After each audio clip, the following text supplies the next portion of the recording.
Queremos conversar justamente para tener información más clara en este momento con Mauro Andino desde acá, desde Wambra Medio Comunitario. Te damos la bienvenida, Mauro, gracias por acompañarnos en esta mañana. Esperamos que hayas descansado en carnaval, que regresemos un poco más con las ideas para el país, sobre todo las ideas más claras, generar información concreta para distender un poco esto de los comentarios en redes sociales, qué va a pasar con el futuro de la gobernabilidad del país. Bienvenido, Mauro. Muy buenos días, gracias por la invitación. Qué gusto poder compartir con cada uno de ustedes. A las órdenes. Bueno, muy buenos días, Mauro. Bueno, un poco la pregunta es, ¿cómo tú analizas los resultados o más bien la posición del gobierno nacional tras los resultados tanto de las elecciones seccionales cuanto de la consulta, donde de alguna manera, si se quiere, ni Creo, que es el partido de gobierno, ni Lazo, como justamente gobierno, quedan también parados? Creo que hay que dividir el escenario en dos contextos. Por un lado, el resultado de las seccionales, que me parece era mucho más predecible, es decir, esta derrota electoral abrumadora de la organización política llamada Creo, desde mi punto de vista, camino a extinguirse, camino a desaparecer de la atmósfera y del contexto político nacional. Y decía, creo que esto es mucho más predecible porque ya se avisoraba que primero no es un partido político. Creo es una especie de estructura gerencial, bancaria, que se planteó un único objetivo: no hacer política en el país, sino únicamente alcanzar el poder a través de un solo individuo, de un solo hombre, que en este caso es el dueño del partido y se llama Guillermo Lasso Mendoza. Una vez que se alcanzó ese producto gerencial, por llamarlo de alguna manera, entonces la organización política de fachada, de membrete, se extingue, se disuade. De alguna manera muy parecido a lo que sucedió en la década de los 90 con el Partido Unidad Republicana, recordarán ustedes, el PUR, una organización política que fue constituida por el extinto Sixto Durán Ballén para generar una alianza con el Partido Conservador que aún existía en ese momento y tomar de binomio a Alberto Dajic.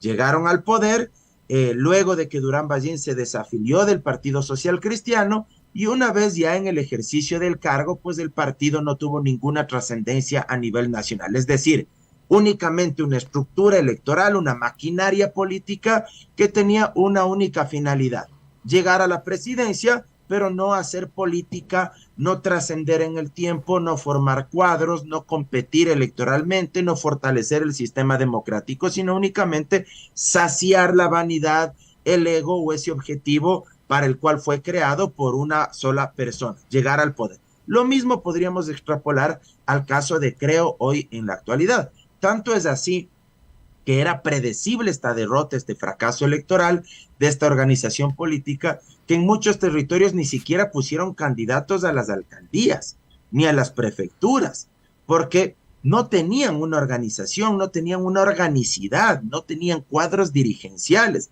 Y al final terminaron subiéndose a plataformas que no eran las de ellos, sino que de alguna manera, en su desesperación por tratar de moldear a su favor, en algo al menos, el tablero político, terminaron, pongo ejemplos, por apoyar a candidatos a la alcaldía de Manta, como Agustín Intriago, que no era de Creo, o a otros candidatos a las alcaldías o prefecturas de otras organizaciones políticas que no venían de su matriz organizativa. Eso por un lado.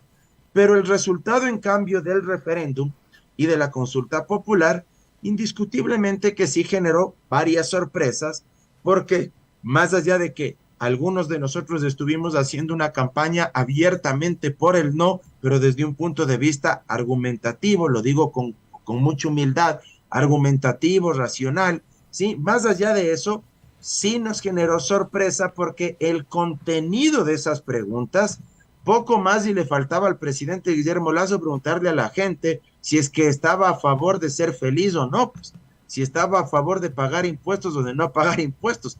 Entonces, cuando tú planteas el contenido de las preguntas prácticamente de esa manera, a ti se te hace muy difícil pensar que la gente vaya a rechazar eso, mucho más en un contexto de miedo, de pánico, porque lo que el gobierno utilizó fue movilizar el miedo. ¿Para qué? Para tratar de movilizar a su vez apoyos. porque el gobierno sabía que el miedo engancha, que el miedo seduce, con preguntas como cuáles, como la de la extradición. Entonces, en ese sentido sí me parece que a uno le generó sorpresas el triunfo del no, pero bienvenido sea que la gente haya actuado racionalmente, democráticamente, y al final del día, ¿qué es lo que sucedió?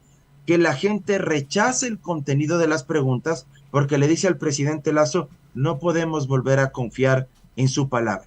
No podemos volver a darle un voto de confianza porque cuando ya le dimos un voto de legitimación popular para que usted sea primer mandatario, usted no ha respondido a nuestras expectativas y usted nos terminó engañando. Así que no podemos confiar en usted y a partir de ahora lo que nosotros haremos simplemente es rechazar sus propuestas en términos democráticos y cuando sea necesario y si es que usted cambia su modelo de conducir, su forma de direccionar el Estado, probablemente podamos volver a confiar. Mientras tanto, no le vamos a dar un cheque en blanco. Ahora, posterior a los resultados del referéndum y de las elecciones seccionales, se establecen dos rutas. Una de la investigación judicial sobre estas denuncias que se han dado de vínculos de allegados, personas relacionadas al gobierno ecuatoriano sobre actos de corrupción. Pero hay otra línea que tiene que ver con el control político. Y este control político en este momento está atado a la interpretación de la norma. Entonces quisiéramos puntualmente ir hacia ese control político que está dando la Asamblea Nacional en este caso, ¿no es cierto? La reactivación de un artículo que ya fue tratado en el pleno de la Asamblea en las pasadas movilizaciones del 2022. Quizá también la carta del presidente Guillermo Lasso sobre su mesa presidencial, el tema de mandarle a la Asamblea Nacional y mantenerse en el poder. ¿Cómo tú ves esta tensión y este panorama de disputa política? Digo, finalmente la clase política está viendo cómo la reconfiguración luego de las seccionales está tomando fuerza por el lado de los partidos y de los movimientos. Creo que hay un nuevo tablero político electoral a nivel nacional, eso es innegable también. Los resultados de las seccionales nos ofrecen una nueva panorámica, pero también creo que hay cuestiones que son muy importantes de leer y no dejar de lado. Si bien hay ganadores y hay perdedores en las seccionales, por ejemplo, grandes ganadores, la Revolución Ciudadana y Pachacuti, eso es innegable, en territorios muy importantes, sobre todo tomando en consideración la densidad electoral, poblacional de esos territorios, también hay que decir que el índice del voto nulo sigue creciendo. Y ese es un dato que debería llamarnos profundamente la atención y que debería convocarnos a una reflexión nacional, porque no es menor que el nulo siga creciendo. Ya en las elecciones generales de marzo del 2021, el famoso nulo ideológico que algunos cuestionaban, que también es legítimo en términos democráticos. ¿Por qué? Porque el nulo, ¿qué encarna, Jorge? El nulo encarna un rechazo al sistema. El nulo encarna la falta de representación política, la falta de conexión con esas instituciones políticas y con los políticos que dirigen dichas instituciones. Y eso tendría que llamarnos a la reflexión porque significa que la gente no se siente representada con nadie ni con nada ni con nadie. Y eso es grave para la democracia, porque el nulo significa no solo que a ese electorado que hoy sigue creciendo, no solo significa que ya no confían en las instituciones, sino que empieza a anidarse un sentimiento de que la democracia no les resuelve sus problemas, de que la democracia no le mejora sus condiciones materiales de vida, que la democracia no le permite tener movilidad social.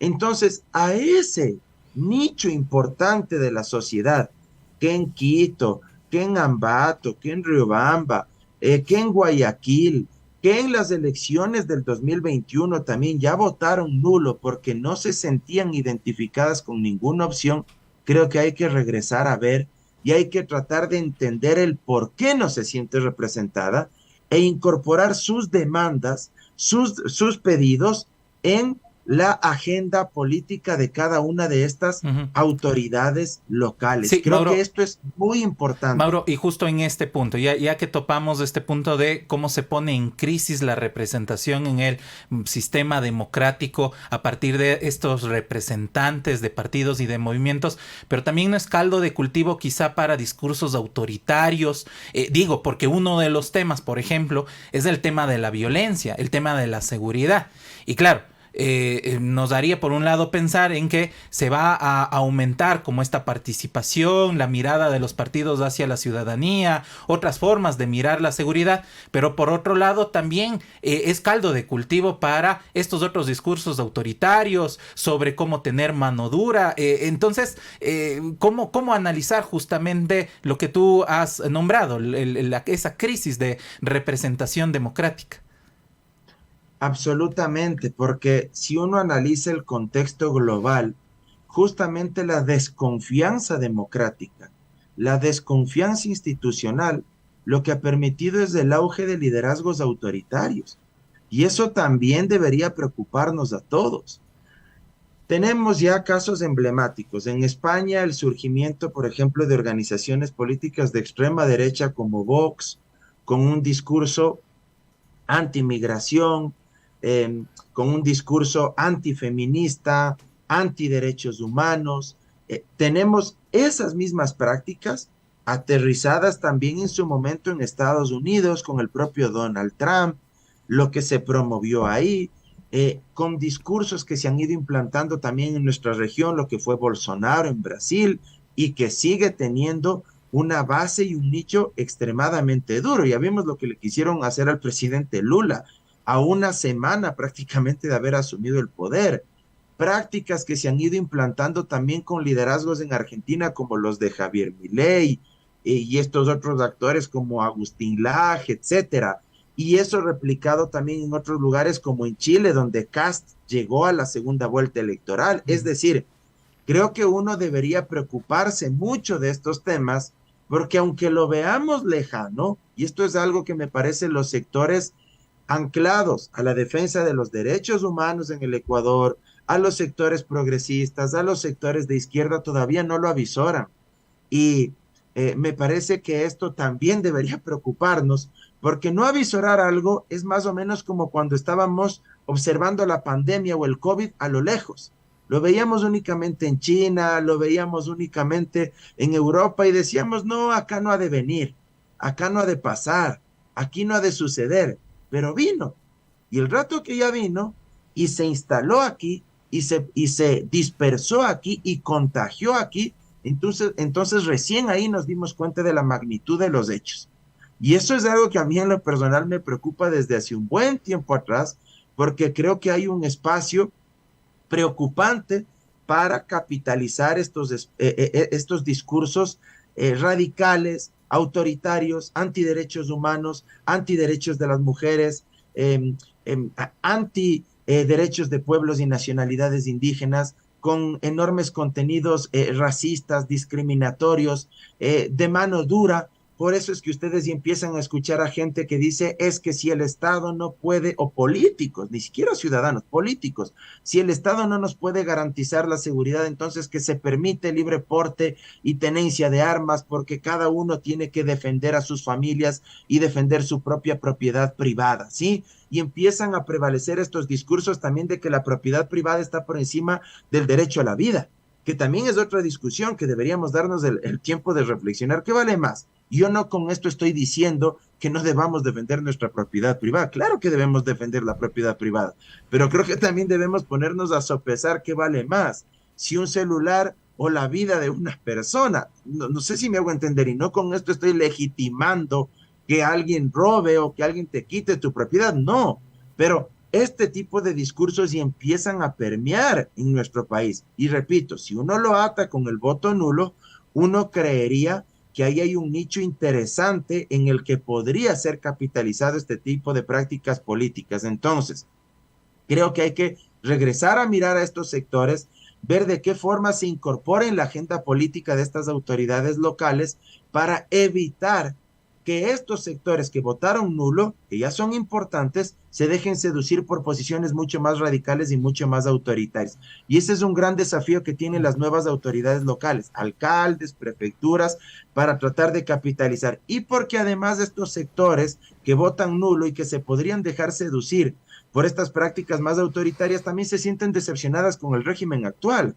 ¿Por qué? Porque hay gente que votó por Lazo que ya tenían posiciones bastante radicales, bastante autoritarias, pero al ver que este régimen también se ve contaminado por la corrupción, contaminado presuntamente por el narcotráfico, se van a dejar seducir por posiciones que les resulten más corridas hacia la extrema derecha.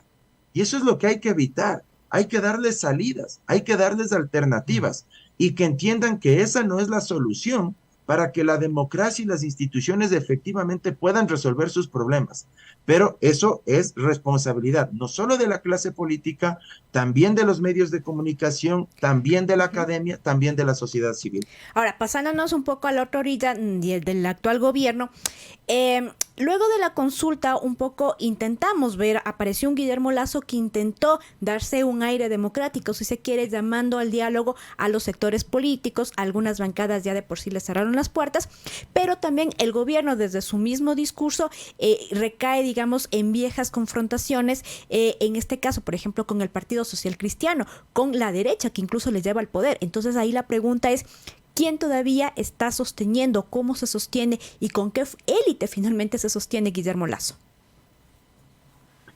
Creo que estos llamados al diálogo de Guillermo Lasso son carentes de contenido, de sustancia, son discursos banales, yo incluso diría llenos de hipocresía, porque por un lado hace un llamado al diálogo, pero cuando tú quieres sentarte a conversar con alguien, tú tienes que definir día, hora y lugar. Tú tienes que decir qué temas quieres abordar. Tienes que invitar a los otros y decirles, esta es la agenda política que quiero discutir con ustedes. Estos son los temas. Pero si tú no señalas nada de eso, tu discurso se vuelve una retórica vacía, superficial. Peor todavía, si una semana después, 2 semanas después de haber llamado al diálogo, a ti se te ocurre llamarle o describirle a uno de tus adversarios políticos, de describirle como viejo y acabado y que no conoce nada, sin tener además los elementos retóricos y el verbo necesario como para poder enfrentarte a ese adversario político, porque digo, más allá de las discrepancias o diferencias ideológicas que uno pueda tener con actores como Jaime Nebot, pero nadie puede desconocer que en términos de oratoria, de retórica, probablemente es uno de los actores políticos más destacados del país. Entonces, también tienes que saber con quién te metes y bajo qué circunstancias y si tienes las condiciones como para poder enfrentarlo en ese marco, en ese campo. Y claro, fue menos lo que duró la frase de Lasso en contra de Nebot en el ambiente que lo que Nebot ya le dijo cuando le mencionó esto de año viejo mal armado. Entonces, creo que también refleja la incapacidad primero del presidente Lasso de articular una retórica seria, argumentada, porque cuando alguien denosta a su rival, so pretexto de la edad, me parece que lo que refleja son sus carencias, es decir, la falta de argumentos, la falta de propuestas, y refleja esta hipocresía. Por un lado, llamas al diálogo, pero de otra parte sigues denostando a tus adversarios políticos y sigues tensionando mucho más la relación, sigues alejando los polos y sigues radicalizando y polarizando el escenario. Ahora, veamos qué tan real también es esta confrontación en el supuesto de que se llegue a plantear, por ejemplo, en la Asamblea Nacional, un posible juicio político. Habrá que ver si es que efectivamente los actores del social cristianismo en la Asamblea Nacional votan o no a favor de una posible solicitud de juicio político en contra de Guillermo Lasso. Y esto evidenciará si es que efectivamente quieren seguirlo sosteniendo, porque ya vimos que también les pasó factura. Cuando ellos no votaron a favor de la destitución, cuando se quiso invocar la muerte cruzada en junio del año pasado, me parece que eso también les termina por pasar una factura y un costo político, a nivel de las seccionales. Veamos ahora en el campo institucional, en la asamblea, donde se tendría que procesar este conflicto, en el hipotético escenario de que se plantee una solicitud de juicio político, ¿cuál es el accionar del partido y del bloque social cristiano? Si votan a favor de eso, o si en el último de los escenarios nuevamente votan en contra y lo terminan por sostener. Todos esos elementos nos permitirán identificar si es que estas peleas, si es que estas discusiones son reales o por debajo aún existen vínculos que los conectan y que hacen que este gobierno se sostenga a pesar de todo lo denunciado públicamente. Para cerrar, en un posible, hipotético escenario, digamos, de la salida del gobierno, del Ejecutivo, la salida de la Asamblea Nacional, ¿hay suficiente institucionalidad en el país como para sostener justamente a buen puerto las acciones de la política ecuatoriana que no afecten directamente al pueblo ecuatoriano? Y te lo menciono, porque no solo es un tema del Ejecutivo, la Asamblea Nacional. Tenemos subrogantes en cada una de las instituciones del Estado, Contraloría General del Estado, Defensoría del Pueblo, que no se ha manifestado en los últimos meses, que también está encargada, y así podríamos ir nombrando cada una de las instituciones. ¿Cuánto afecta a la institucionalidad justamente del país estas acciones que se están dando de disputa por la administración del gobierno? Es verdad que no existe confianza en las instituciones. Esto no lo vamos a descubrir ahora. Justamente esto se engarza con lo que hablábamos antes. Si existe desconfianza democrática, pues evidentemente existe también desconfianza en las instituciones por un montón de factores, desde pobreza extrema, corrupción, el narcotráfico que ha permeado. Es decir, no existe confianza en que nuestras instituciones cumplan con su trabajo. Más allá de eso, y a pesar de todo esto, creo que debemos exigir, debemos seguir luchando para que lo poco que queda de esas instituciones sirva para encontrar la verdad, para encontrar la justicia. Por ejemplo, en el tema relacionado con la investigación del caso del Gran Padrino. Creo que Fiscalía debe hacer su trabajo. Hay que presionar en el buen sentido de la palabra para que Fiscalía llegue hasta las últimas consecuencias. Por un lado, por la presunta estructura de corrupción que vincula a las empresas públicas que están administradas por el Ejecutivo, porque aquí no hay que olvidarse de algo.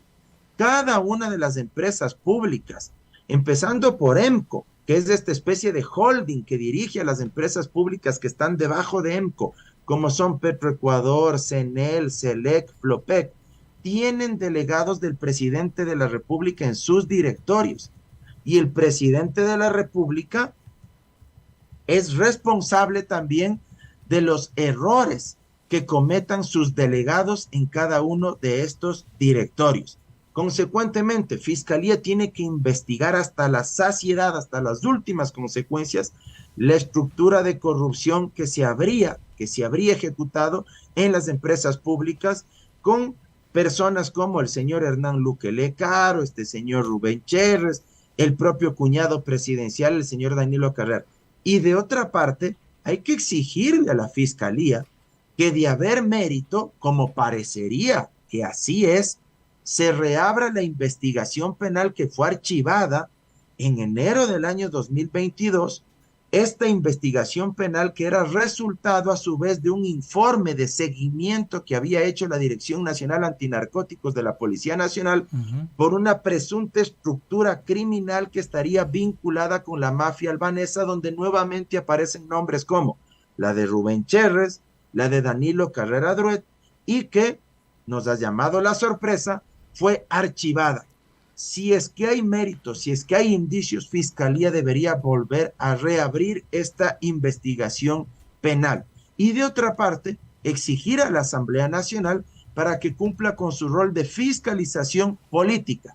No, esto no afecta, esto no suplanta a la investigación judicial que debe llevar adelante Fiscalía.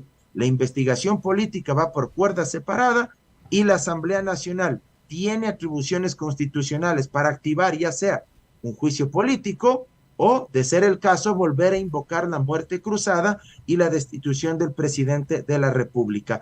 Todos estos mecanismos son constitucionales y, cierro con esto, permiten procesar el conflicto en el campo constitucional, en el campo institucional, y evitar que el conflicto se traslade a las calles, porque esto sería lo peligroso, pues, que como nuestras instituciones no responden a cada uno de estos problemas, entonces el conflicto nuevamente tenga que extrapolarse hasta el espacio público y que tengamos nuevamente un junio del 2022 o un octubre del 2019. Mauro, agradecerte por este análisis y bueno, la situación política creo que amerita seguirla comentando. Veremos qué es lo que suceda también al interior de esta comisión multipartidista en la Asamblea. Con eso, muchísimas gracias. Gracias a ustedes y siempre a las órdenes. Un abrazo enorme. Hasta pronto.